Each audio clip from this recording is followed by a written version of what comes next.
As I'm writing down what I wanted to say to you all today, I'm also chatting with my Insta shopper about my grocery order that I'll pick up later this morning, I hope.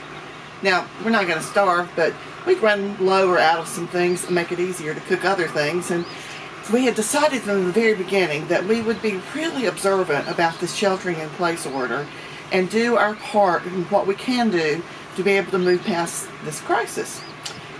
So we decided that groceries would only be as infrequent as possible, and we'd do grocery pickup. Now, I didn't mind chatting with this person who's shopping for me, but it did take a little bit of extra time. I've also been immersed in this time in study and preparation for Holy Week, for Palm Sunday through Easter, and trying to do my very first virtual Easter ever.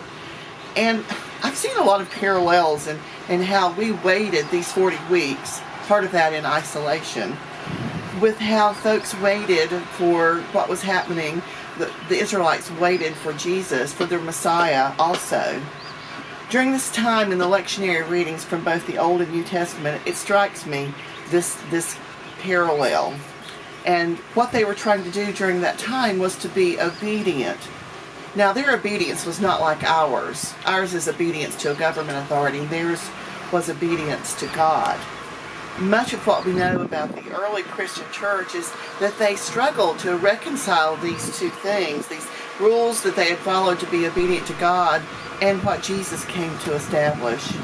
There were a lot of arguments, and I can just imagine the heated arguments about whether a man had to be circumcised or whether you had to be converted to Judaism before you could become a Christian, or whether these dietary laws that they had observed for generations still needed to be observed, and on and on. Now, as the church evolved, obedience has not always looked the same, but there's one way we know today about how to be obedient to God while we wait.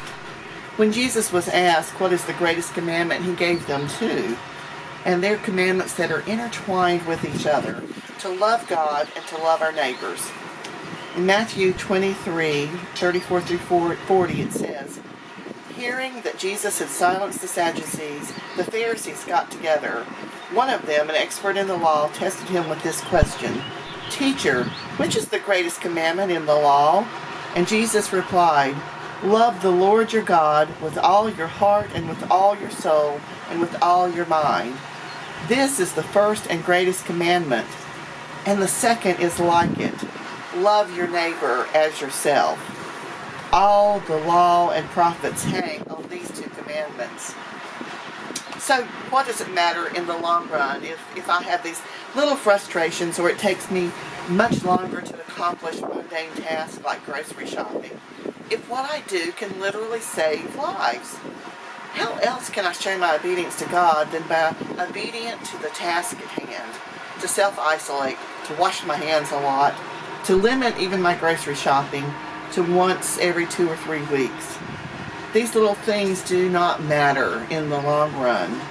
But for my neighbor, for even the strangers that I don't know, this is one way that I can love. How will you show your neighbors your love? And how will you show God your love today and this week? Let's pray. Dear God, thank you for all the good gifts that you provide, even when we are facing challenges. Help us to be obedient by showing our love, by loving our neighbors, our strangers, and even our enemies. Amen. Go in peace.